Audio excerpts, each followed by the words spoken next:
A homeless girl knocked on a millionaire's door at midnight.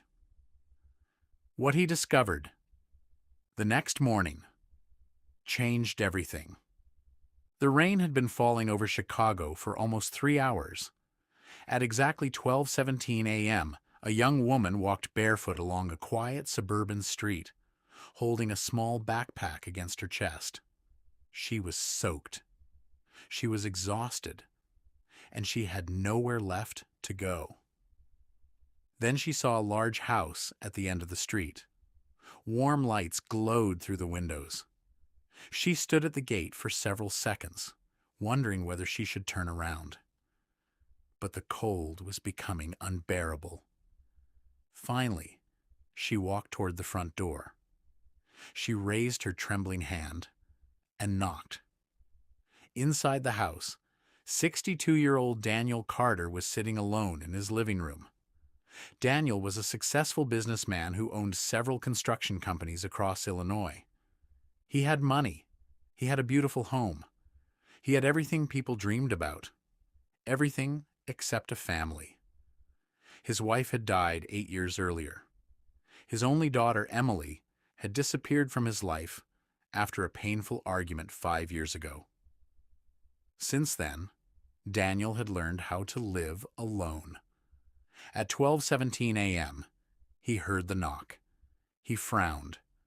Nobody visited him at that hour. He walked toward the door and looked through the security camera. A young woman stood outside. She looked frightened. Daniel hesitated. Then the woman looked directly into the camera. Her lips moved. Daniel couldn't hear her through the glass. He opened the door slightly. "Can I help you?" The young woman lowered her eyes. "I'm sorry," she whispered. "I know it's late." Daniel looked at her clothes. She was wearing a thin jacket that was completely soaked by the rain. "Are you lost?" "No." She paused. "I just need somewhere warm for one night." Daniel didn't answer. The young woman continued. "I don't need money. I don't need food. I don't want to sleep outside tonight." Daniel looked at her carefully. "What's your name?" "Sarah." "How old are you?" 22. Daniel noticed that she was shivering. "Wait here." He opened the door wider. Sarah stepped inside. For the first time that night, she felt warm. Daniel brought her a towel and an old sweatshirt.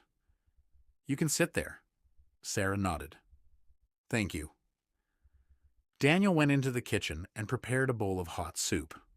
When he returned, Sarah was staring at a photograph sitting on the fireplace. It was a picture of a young woman. Sarah's face suddenly changed. Daniel noticed. "You know her." Sarah looked away. "No." But her voice was different. Daniel placed the soup on the table. "Eat." Sarah picked up the spoon. She took one bite, then another. Within seconds, tears began running down her face.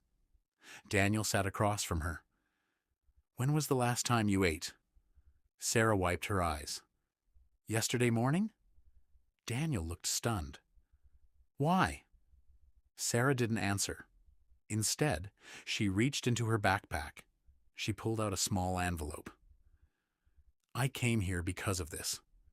Daniel stared at it. "What is it?" Sarah slowly placed the envelope on the table. "It belongs to someone you know." Daniel opened it. Inside was an old photograph. His hands froze. The photograph showed Daniel's daughter, Emily. She was smiling. But there was another person standing beside her. Daniel immediately recognized the man. His expression changed. "Where did you get this?" Sarah looked down. "From my mother." Daniel's heart began beating faster. "Who is your mother?" Sarah took a deep breath. "Emily Carter." Daniel stood up so quickly that his chair moved backward. "No." Sarah looked at him. "My mother died 3 months ago." Daniel couldn't speak. "My mother told me that if anything ever happened to her, I should find you." Daniel stared at Sarah. "Are you saying—" Sarah nodded. "You're my grandfather." For several seconds, the room was completely silent. Daniel sat down slowly. He looked at Sarah again. Her eyes, her smile. There was something familiar about her, something he had spent years trying to forget. Why didn't Emily ever tell me about you? Sarah's eyes filled with tears. She tried. Daniel looked confused. What do you mean? She wrote you letters. How many? Dozens. Daniel shook his head. I never received any. Sarah reached into her backpack again. This time, she pulled out a bundle of old envelopes.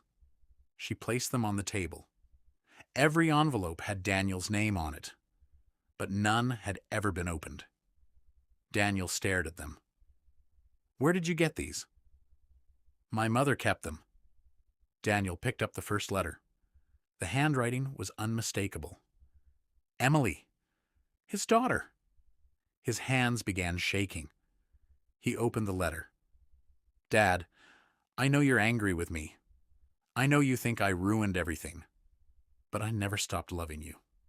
I hope one day you'll forgive me. Daniel couldn't continue reading.